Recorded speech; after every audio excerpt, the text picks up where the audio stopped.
Muy buenas tardes. Comenzamos a grabar de nuevo con el amigo Emilio Acosta Ramos, ya un habitual de nuestro canal. Buenas, Emilio, ¿qué tal? Hola Antonio, ¿qué tal? Encantado otra vez, una vez más, estar en tu canal de YouTube como invitado. Y bueno, hoy vamos a tener un tema sumamente interesante, ¿no, Antonio? Sí, señor. Hoy venimos a hablar de los dragones de Cuera. Tú sabes, Emilio, que hace un par de días que soy más viejo y ya cada vez tiene menos gracia celebrar los cumpleaños. Mi último cumpleaños en el 3 y bueno, de post cumpleaños creo que estaba bien una charla sobre los dragones de Cuera que una vez, creo recordar que fue a Carlos Canales, que le escuché que si tuviéramos que definir a los dragones de Cuera, eran una especie de mezcla de guardia civil, rangers de Texas y policía montada. ¿Qué te parece la definición? No, me parece una definición genial, porque esos tres cuerpos que nombras, pues tienen mucha influencia de lo que fueron los dragones de Cuera, sobre todo en lo que es al otro lado del charco, en Estados Unidos y en México también, por supuesto. Claro.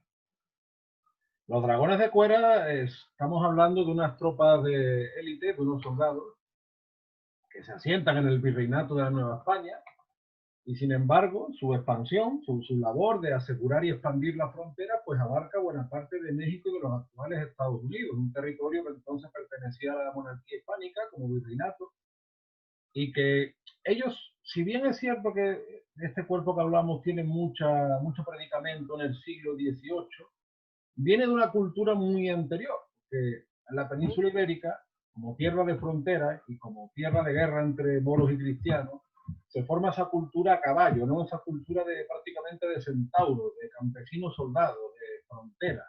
Y eso pues se lleva a América. Se lleva a América y en la América del Norte, en aquella inmensa tierra de llanuras, de praderas, de, en fin, de muchas posibilidades, España, la monarquía hispánica tiene que expandirse y hay una serie de soldados europeos, pero también criollos, mestizos, indios, mulatos. Volvemos siempre a lo mismo, ¿no? La monarquía hispánica siempre integra hombres de muy diversas razas que bajo una coiné, como comunión, por así decirlo, va avanzando y se va asentando a través de presidios y misiones. Lo que pasa, Emilio, que el nombre presidio, nosotros lo decimos y a día de hoy suena como a otra cosa, ¿no? Sí, como una especie de cárcel. Pero no, los presidios eran como una especie de fuerte, ¿no? Que lo que hacía era proteger las fronteras. Bueno, en las películas del oeste vemos mucho las palabras fuertes, el Fort Knox, por Uh ejemplo, -huh. el famoso Fort Knox, que bueno, es el antecedente de estos fuertes en el oeste americano, pues fueron estos presidios que estuvieron en el oeste de lo que hoy es Estados Unidos. Pero qué bueno que señalas lo del origen de de esta cultura equina, por de llamarlo de una manera, pues viene más que todo de las marismas del Guadalquivir, de Andalucía, ¿no? Exactamente, porque Eh, además el ganado Pasando por Canarias también, que se adaptó un poco a claro, Canarias y después pasa a no solo Norteamérica, en los llanos venezolanos también está mucho esta cultura.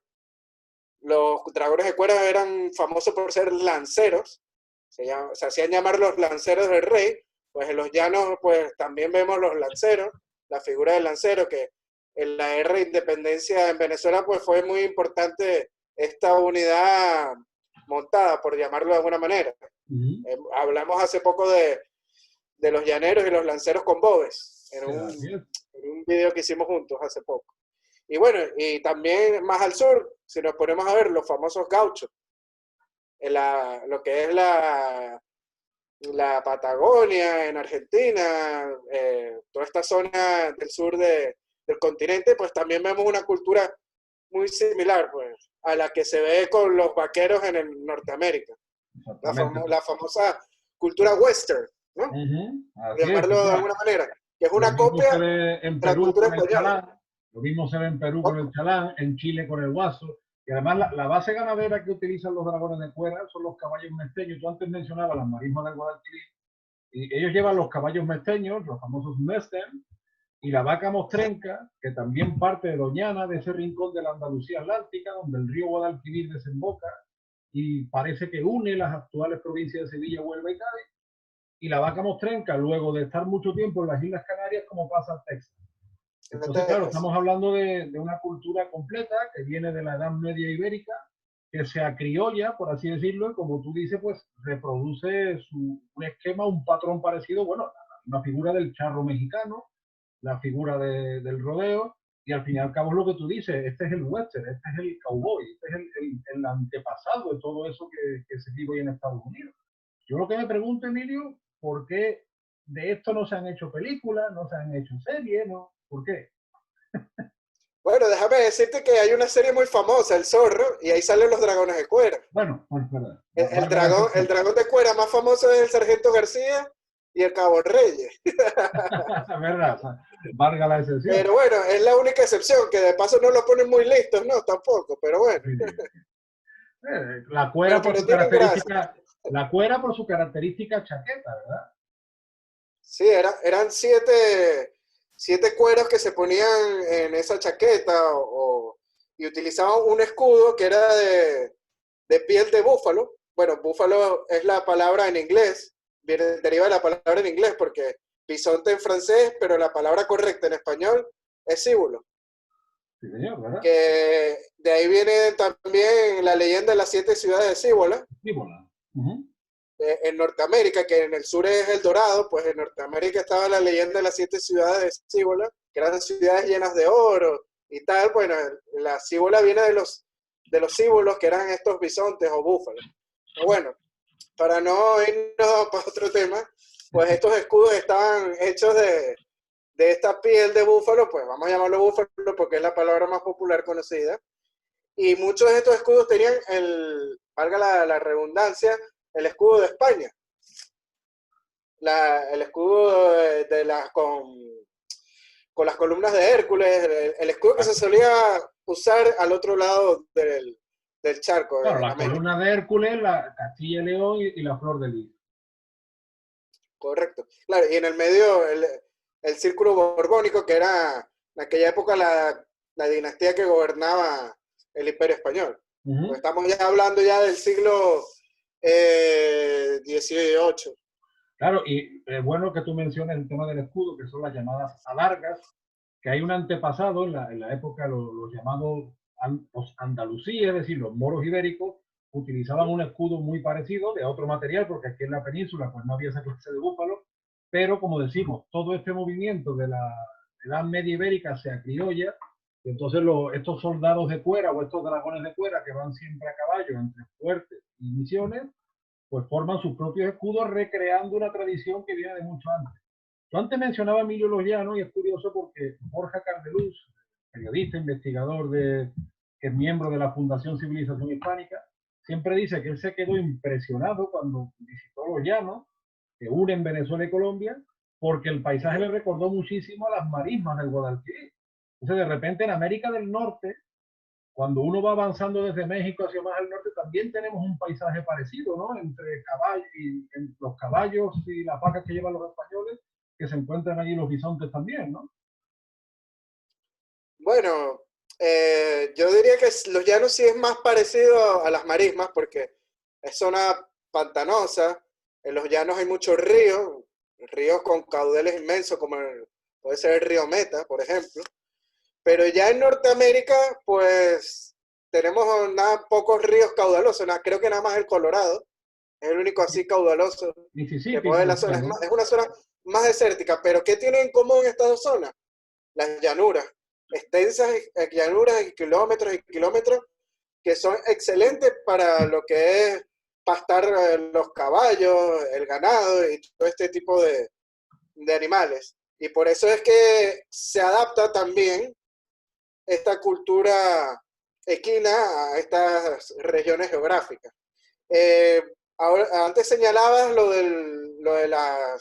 del escudo. Bueno, hay que señalar que en aquella época las lanzas en Europa, ya no sé, el ejército no lo solía utilizar, ya estaba en desuso, y por las condiciones geográficas de llanuras y por la facilidad al montar caballo de llevar lanzas, pues ellos utilizaron la lanza como principal armamento en las llanuras de Estados Unidos y del norte de México. Ellos también utilizaban escopetas cortas diferentes a las largas que se utilizaban en Europa. Ajá. Igual utilizaban una pequeña espada, que es la pequeña espada que se solía utilizar más que todo en el Nuevo Mundo, en América, muy diferente a la espada toledana larga que se usa en la península o en Europa. Esta es una poco más corta y más ancha. Bueno, era las armas que llevaban estos soldados de cuero, ¿no? El arma principal, como bien dije, es la lanza, el escudo protector, pero llevaban encima estos escopetines cortos y estas espadas pequeñas para su protección. Hay que decir que las 7 capas de cuero que utilizaban en su chaleco era excelente para protegerse de las flechas que lanzaban los indios, porque la principal amenaza que había en la zona eran las tribus indígenas, que habían infinidades de tribus indígenas en esa zona del continente, en estado salvaje todavía. Porque digamos que la colonización o la conquista de estas tierras pues se dio muy avanzado la fecha de la presencia americana. Pues vemos los primeros asentamientos con las misiones que venían de Baja California, Nuevo México, Texas. El principio de la colonización de estos territorios fue por medio de las misiones, por llamarlo de algún modo. Sí, sí, sí, no, sí. Es lo que dice también María Elvira Roca Barea en su libro Imperiofobia y Leyenda Negra y en muchas otras conferencias que ella ha impartido, que tanto los soldados de cuera como los poblamientos que se van formando en América septentrional, pues ahí, claro, pues nosotros hablamos, por ejemplo, de apaches y comanches, y enseguida nos viene John Wayne, pero mucho antes de Hollywood, muchos indios de la América del Norte contactan con el hombre occidental a través de los españoles. El mismo indio Jerónimo pues hablaba español y su nombre lo dice todo. Y habían contactado con esa Era católico. Y era católico, exactamente. Habían contactado con los dragones de cuera, con la figura del presidio, con el fuerte y con la figura de la misión. Porque hay que pensar que España llegó hasta el Pacífico Norte, hasta los límites de Alaska. Claro, a día de hoy uno piensa en Estados Unidos como un país monolítico anglosajón, pero la historia nos dice lo contrario. La historia nos dice que las 13 colonias eran los anglosajones, mientras que todo el centro y el norte estaba en puja siempre entre Francia y España, y desde el Mississippi hasta el Pacífico Norte estaba España. Entonces tenemos ahí a varias potencias, bueno, y los rusos desde Alaska. Entonces, también amenazaban el control de España. Claro, ese monolitismo anglosajón, en verdad, la historia dice lo contrario, ¿no? No, y es así. Qué bueno que señalas ahora lo de los franceses ahí con la Luisiana, que siempre estuvo esa tensión territorial, porque como bien sabemos eran territorios casi despoblados, pues, pero había presencia de franceses y españoles, los españoles por medio de los presidios, y bueno, los franceses también comerciaban mucho con las tribus indígenas y solían venderle a estas tribus, sobre todo a los comanches, armas de fuego para que atacaran a los españoles. En la guerra de la Triple Alianza en 1720, pues estos franceses auparon a que los comanches atacaran a los presidios y a los pueblos españoles en la frontera. Entonces el virrey de la Nueva España habla con el gobernador de Nuevo México para que mande una expedición a lo que hoy en día es Nebraska, cerca de lo que era la frontera con la Luisiana francesa en aquel momento. Claro que hay que tener en cuenta, para situarnos, sí, que la Luisiana no es el actual estado, sino la Luisiana era el camino francés hacia el Canadá. O sea, es lo que tú dices, eran territorios vastos, despoblados y siempre en colisión. Sí, ¿no? Y que luego, al ganar España esta guerra, perderla, Francia cede este territorio de la Luisiana a España. Ajá. Ya en años posteriores en otra guerra, que también es contra Inglaterra, otra triple alianza. Pero estamos hablando de una primera, que es la guerra, la primera, la de 1720. La segunda no es triple alianza, tiene otro nombre, no me acuerdo ahora el nombre, que España y Francia eran aliados, y bueno, Francia por una forma de darle a España por toda su ayuda y su apoyo, le cedió el territorio de la Luisiana. Pero bueno, continuando con lo que estábamos hablando, ¿no? Sí, anteriormente, el sí. gobernador de Nuevo México envía a los dragones de Cuera a la zona de Nebraska a fundar un presidio para proteger esa zona de las incursiones francesas, porque estaban atacando a los pueblos que estaban por ahí, en la frontera, y junto con los indios que le estaban vendiendo armas de fuego y estaban atacando. Y hubo un teniente coronel llamado Pedro de Villasur, que era muy joven, tenía unos veintitantos años, con muy poca experiencia, y él va junto con 45 dragones de Cuera a hacer esta misión y unos 70 indios auxiliares. Entre esos indios auxiliares había un indio Pawnee, de la tribu Pawnee.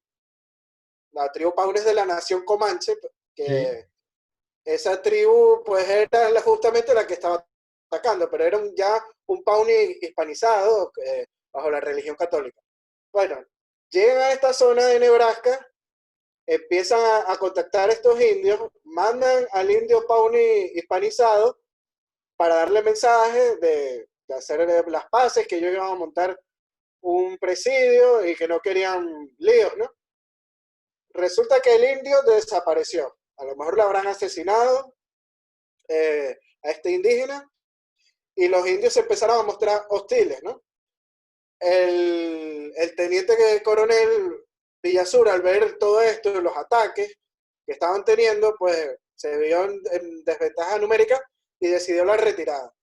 Unos kilómetros ya, unos 200 kilómetros o 100 kilómetros yendo camino a Nuevo México, ellos descansan y cuando descansan, están durmiendo todos, pues al no tener experiencia, no dejó guardia, pues aprovecharon los indios Pawnee y asesinaron a Pedro de Villasur y a la mayoría de estos soldados de Cuera.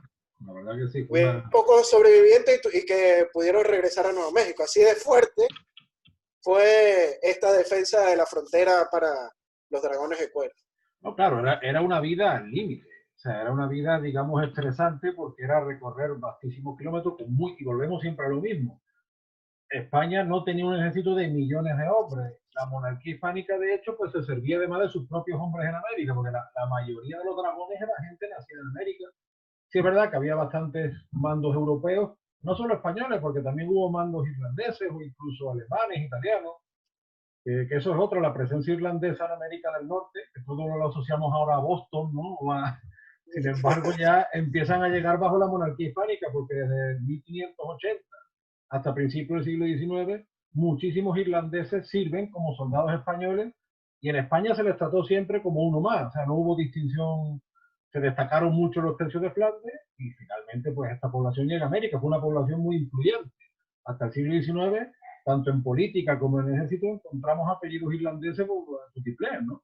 Entonces, ya en los dragones de cuera también vemos algunos. O'Higgins es uno. ¿Perdón? O'Higgins es uno. Claro, o O'Donnell. O'Donnell. Que O'Higgins, el padre de O'Higgins, Sí, era virrey del Perú. sí, señor. Y es el libertador de Chile. Así es. Entonces, pues, una de las muchas curiosidades que podemos contar de los dragones de cuerda, que yo muchas veces pienso, Emilio, de que son más valorados por las sociedades históricas de los Estados Unidos que aquí. Si es verdad, por ejemplo, que aquí ahora, gracias a Dios, parece que suena más, gracias a Dios. Yo recuerdo cuando yo era hace 15 o 20 años o más, en mi pueblo hay un historiador que se llama Francisco Rivas, que escribió un libro muy bueno, él es especialista en el mundo del caballo, su libro se llama Omnia Equi, se lo editó Almuzara, que él habla sobre esa tradición equina de la Edad Media Ibérica hasta el Renacimiento, etcétera. Y él estas cosas me las contaba siempre. Desde que yo era niño, pues él me contaba que hablaba de los dragones de cuera y de cómo el vestuario vaquero, el ganado que se utiliza en Norteamérica es de origen hispánico.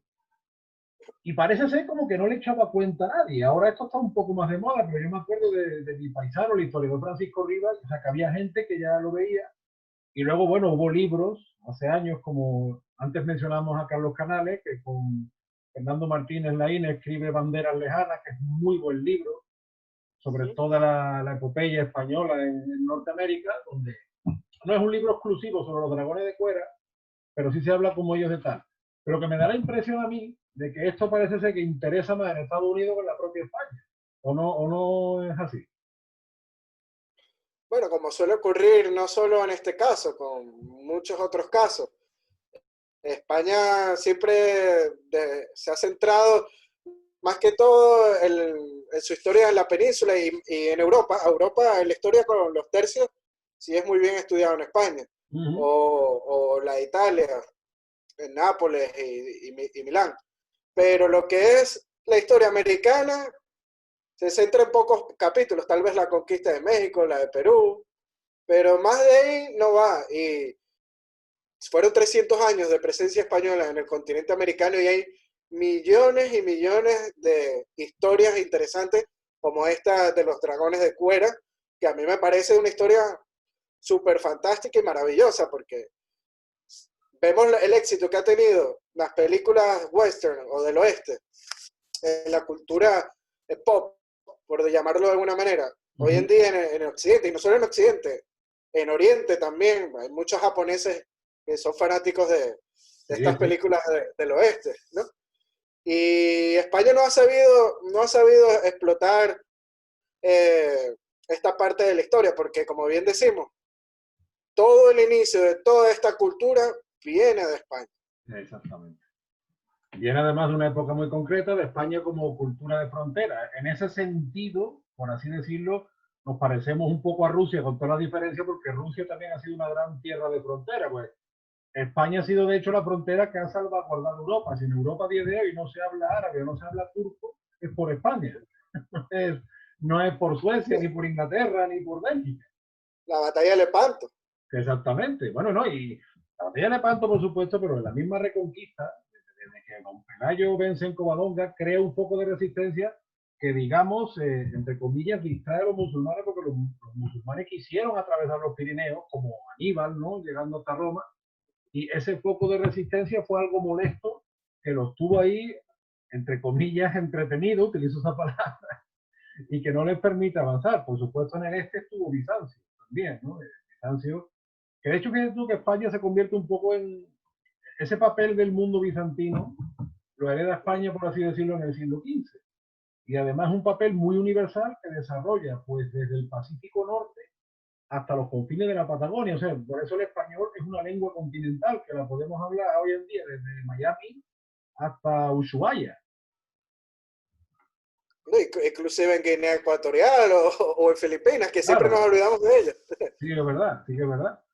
Entonces, la verdad que los dragones de Cuera es una epopeya histórica. En España, fíjate que tenemos hasta... España se ha rodado mucho western, todavía está en Almería, el desierto de Taberna, el famoso Fort Bravo, ahí en el Mediterráneo, a las puertas del Mediterráneo, quizás sea el único desierto que hay como tal en Europa. ¿Cuántas películas, Emilio, no se pueden hacer allí en Almería? ¿Y cómo esa zona no se revitalizaría económicamente? ¿Y cuántos actores y cuántos productores, si se les diera facilidades? No solo se les quisiera sangrar impuestos, que esas otras. Es que ese es el problema de España, que tienen desangrado a todos los empresarios con impuestos, lamentablemente. Por eso es que vemos el ejemplo ahorita que estás hablando de Irlanda. Irlanda ha hecho lo contrario. Pero yo creo que sí, que si se dieran facilidades, tenemos en España ese gran desierto en Almería que se pueden grabar no solo películas del oeste, Conan el Bárbaro, que también se grabó en España. Fíjate tú, Emilio, por ejemplo, la fundación de San Francisco, la expedición de Juan Bautista de Anza, que era criollo, ese sería otro criollo discriminado, ¿no? Con Emilio, bueno, los que nos estén viendo por primera vez, con Emilio hemos hablado muchas veces también del mito de que los criollos estaban discriminados en la monarquía hispánica, cuando los criollos eran hasta fundadores de ciudades y fueron un agente legal del rey, ministros plenipotenciarios, en fin, primera figura. Y esa epopeya que hace, acompañado de dragones de Cuera, acompañado de gente de todas las razas, Juan Bautista de Anza fundando San Francisco y abriendo el balcón, ese genial balcón de California al Pacífico. Dios mío, ¿qué no se puede hacer ahí, Emilio? ¿Qué se te ocurriría a ti? E incluso la música, pienso yo muchas veces. Porque en Estados Unidos Claro, sí la música country tiene demasiada influencia hispánica. Y muchas veces incluso en el blues se está estudiando en Nueva Orleans la posible influencia hispánica o criolla. Entonces, teniendo Almería, teniendo tantos pueblos que dan a Doñana, pues desde Alcázar, Villamanrique, Moguer, que hay un paisaje tan espectacular, Dios mío, cuántas escenas no se podría. Yo muchas veces paso por allí y digo, Dios mío, cuántas escenas no podríamos rodar de la fundación de San Francisco, de los fuertes, Bueno, de las bueno, misiones. aquí en Zafra hay una zona montañosa atrás del pueblo y parece Utah, las montañas de Utah. Increíble. Los Mustang que están en Utah, los Mustang, la provincia inglesa, fueron llevados por los españoles, lógicamente, también. Claro, es que son caballos españoles que se desarrollaron en estas llanuras y desarrollaron musculatura, obviamente. Se adaptaron a la zona geográfica, igual que las vacas que estábamos hablando antes, las Longhorn, Eso que es. tienen esos en Venezuela le llaman cacha, aquí en España cuernos, esos cuernos grandísimos, pues son estas vacas que vinieron de Andalucía y de Canarias y se adaptaron al medio físico tejano. Y tú lo ves y son símbolos de los Estados Unidos, Así es. Así es. esa vaca tejana. Fíjate que los caballos mesteños que se crían en Doñana, ¿no? En Doñana es su cuna, dice que tenían mucha capacidad de adaptación porque Doñana tiene unos veranos muy calurosos y unos Uh -huh. inviernos muy lluviosos. Y son caballos en verdad que vienen del cruce de los caballos que tiene la península ibérica con los que traen los árabes y los bereberes, se mezclan, están ahí salvajes, prácticamente no, están salvajes. De hecho, en Almonte todavía existe la saca de las yeguas, de los mozos del pueblo, y es todo un acontecimiento de primera magnitud.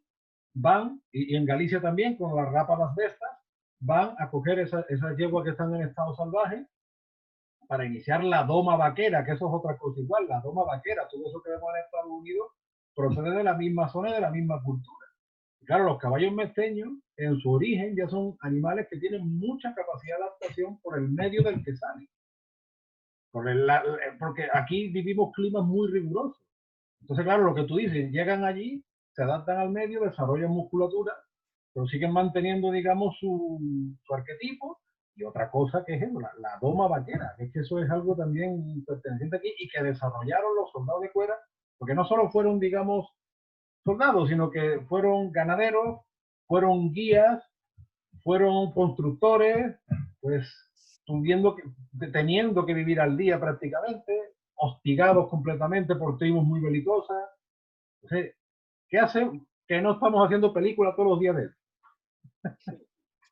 Qué bueno que señalas ahora lo de los caballos cada dragón de cuera tenía 4 caballos de estos Mustang, más una mula, por la cantidad de caballos que había en la zona, pues se desarrollaron como no tienes idea, se mezclaron y se desarrollaron increíblemente.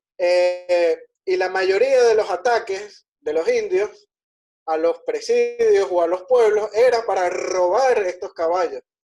Hacían racias y se robaban los caballos. Y en 1770 llegó a Tucson, a lo que hoy en día es Tucson, antiguamente se llamaba San Agustín en Tucson, había un presidio ahí y llegó un teniente coronel que era de Navarra, que se llamaba Allende Saavedra, si no me equivoco, que era muy joven también, tendría 21 años o 22, pero era muy buen soldado, muy buen militar.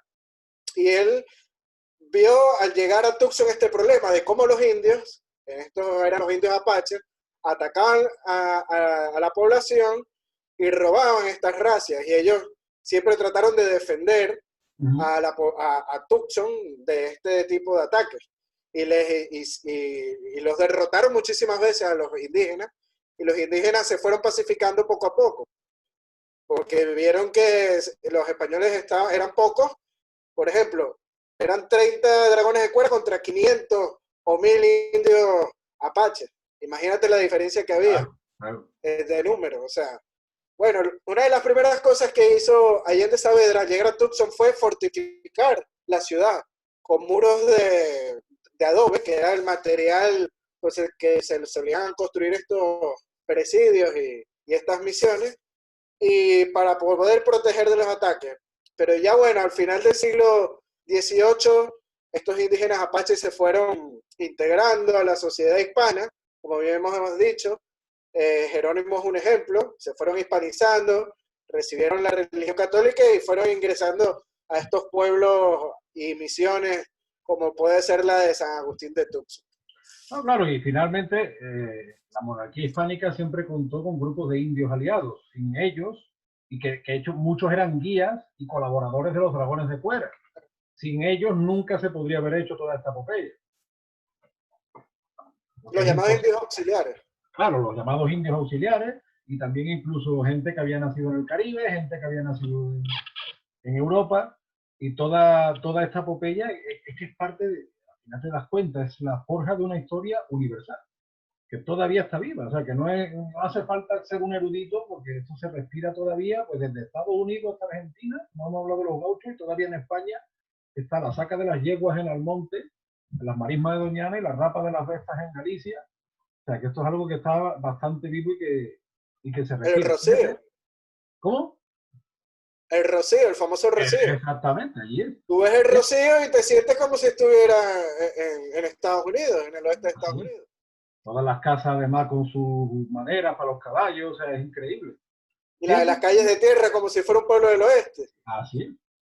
Fíjate, Emilio, los dragones de Cuera con los que ya cuenta Bernardo de Galvez cuando él llega, que se habla de la pachería, ¿no? Es un nombre muy genérico para definir esos territorios. Y si tú ves un mapa de los últimos años de Carlos III y ya del gobierno de Carlos IV, y tú ves el mapa de la monarquía hispánica, y es que, Dios mío, es que ya desde Nootka hasta, hasta la Patagonia, y qué pena que 15, 20 años después todo se cayera, ¿no? Porque nada Sí, auguraba, en la época de los dragones de Cuera, nada podía, digamos, augurar que la monarquía hispánica se rompiera en mil pedazos. Se rompió en mil pedazos porque no se supieron hacer las cosas bien.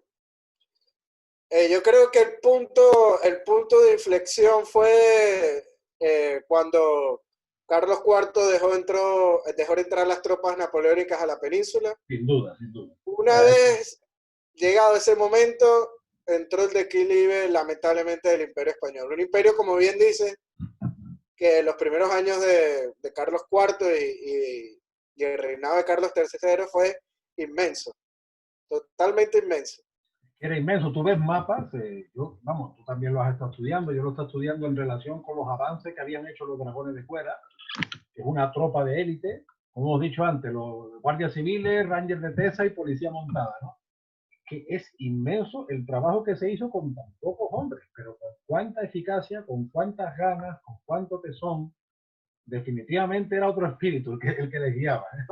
Y lo curioso es que las fronteras, esas grandes fronteras, se demarcaban con piedras o como se le puede llamar comúnmente mojones, que lo único que decía, de aquí empiezan los territorios de su majestad Carlos IV, por decir algo. Pero eso es lo único que delimitaba la autoridad española y, por supuesto, la presencia de estos fuertes o presidios que estuvieron a lo largo y ancho de la geografía de Norteamérica. Con ese sombrero oscuro, ¿no? Esa cinta roja, eso es muy parecido, a mí me recuerda mucho al sombrero cordobés. Ancho, ¿no? De alas anchas, sí, con su cuera, su vestido de loneta azul, que coincide mucho con lo que dice el historiador Francisco Riva, coincide mucho con el vestuario vaquero. Es que estos dragones de cuero llevan espuelas, los vaqueros llevan espuelas. Llevaban el sombrero, que por supuesto después se fue evolucionando y no es el mismo que usan los vaqueros, pero el origen es de estos dragones de cuera, claro, de este sombrero que ellos utilizaban. Las botas vaqueras, los dragones de cuera tenían este estilo de bota vaquera también muy parecido, que es con de punta. ¿Qué más? Muchos elementos de los bueno, tú pasas a día de hoy tú pasas por una guarnicionería que los chaps, ¿sabes los chaps? Que son lo que se ponen se ve la palabra en inglés pero no en español. Los chaps son los que se ponen en las piernas, que es un cuero. Los sajones, ¿no? Los sajones. Sí, es una especie de cuero que se pone en las piernas. Los dragones de cuero lo utilizan Claro. o lo utilizaban, y los vaqueros los utilizan hoy en día también, en Norteamérica. Pues mira, es que claro, es que todo es... Y yo muchas veces cuando paso por una guarnicionería, que probablemente es la artesanía más autóctona que nos queda por la cerámica y los búcaros, tú pasas y ves toda la artesanía que hoy en día en España existe sobre las monturas, sobre el trabajo del cuero, y te lleva a eso, te lleva a la imagen. Tú entras en una guarnicionería y ves un dragón de cuera, porque forma parte todo del mismo acervo. ¿No? Y esa cultura del cuero no solo se ve en Norteamérica, en los llanos, en Venezuela y Colombia, sobre todo en la parte colombiana, se trabaja mucho el cuero, es de muy buena calidad. Son unos artistas de verdad trabajando el cuero, y en Argentina tengo entendido que es igual. Claro, O claro. sea, todo lo que es la industria del cuero, la artesanía del cuero, las correas, las carteras, etcétera, pues viene de estas culturas equinas que hubieron en Norteamérica, en Sudamérica y en Sudamérica. Sí, señor. Todo un continente bajo patrones parecidos. Bueno, pues nada, Emilio. Yo me acuerdo ahora del ilustrador Juan de Aragón, malagueño, que está haciendo mucho por rescatar la figura de Galvez, de los dragones de cuera. Desde aquí animamos a todos los artistas, ¿no?, a que se sumen a este rescate de una historia común, que no es solo una historia de la actual España, sino que es una historia hispanoamericana en su conjunto. Vamos a ir cerrando. La verdad que, como siempre, es un placer charlar contigo.